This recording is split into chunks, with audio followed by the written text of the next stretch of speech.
That's AP.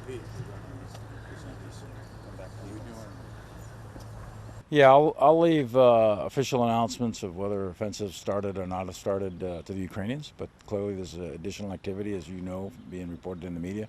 There's activity throughout Russian-occupied Ukraine, and fighting has picked up a bit, but I'll leave it to the Ukrainians to determine that.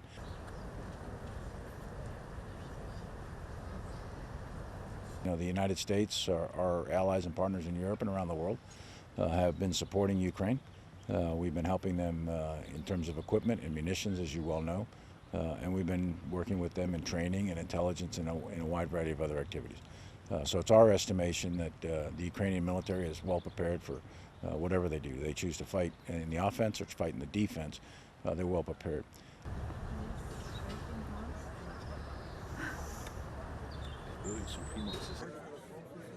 Yeah, the 6 AAA. You know, there's 3 that are buried here in Colleville.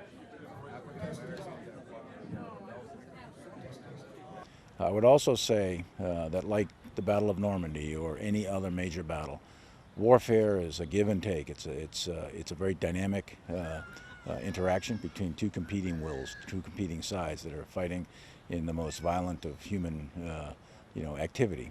So there'll be days in which you see a lot of activity, other days you may see very little activity. There'll be offensive actions and defensive actions. So this will be a back and forth fight for a considerable length of time.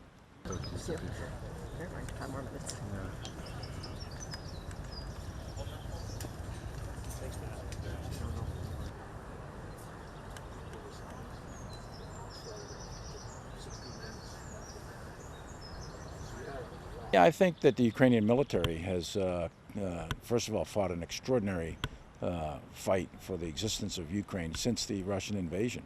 They did a tremendous job in the defense, and that was from February through the middle of the late summer sort of thing of last year. Then they conducted 2 offensive operations, one up in the Kharkiv area, another down in Kherson, were very successful. Then they went into a bit of a static period of a back and forth exchange, significant amounts of battle of attrition, if you will, during the winter months. And a lot of training went into that, a lot of supplies, a lot of ammunition was provided by other countries, to include the United States. And then they've been trained now, we think, pretty well in combined arms operations. So I think they're prepared for what they think they need to do, no matter what type of operation they run. So.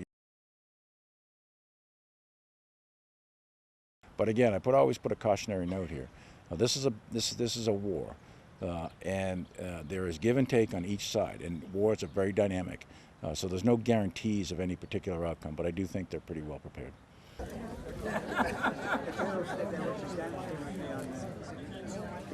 I'm humbled to be here, always am, and humbled to see these veterans and what they did for us. And what they did was give us a gift that can be given. It's probably the most precious gift that can ever be given to anyone, which is the gift of freedom for all of us, and that's what that greatest generation did to us.